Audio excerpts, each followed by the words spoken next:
شیخ بہائی ایک تعویذ لکھنے لگے، کہا یہ جو مولا رضا کے حرم کا بڑا دروازہ مین ڈور کا اس پہ یہ تعویذ لگاؤں گا۔ لوگوں نے کہا کیا ہے یہ تعویذ؟ کہا تم نہیں جانتے۔ اب وہ تعویذ لگانے لگے، سب پوچھنے لگے کیا معاملہ ہے؟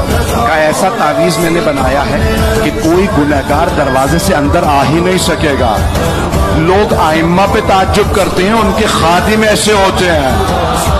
کہ میں نے ایسا تعویذ لکھا ہے دروازے پہ کہ کوئی گنہگار اندر نہیں آ سکے گا، صرف نیک آدمی آئے گا، مومن اندر آئے گا۔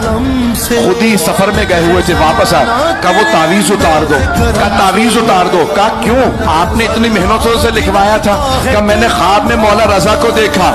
کہا شیخ بہائی تعویذ اتار، صرف نیک نہیں آئیں گے میرے پاس، ہر گنہگار کو آنے دے، میرے پاس آ کے توبہ کرنے دے۔ تو روکنے والا کون ہے؟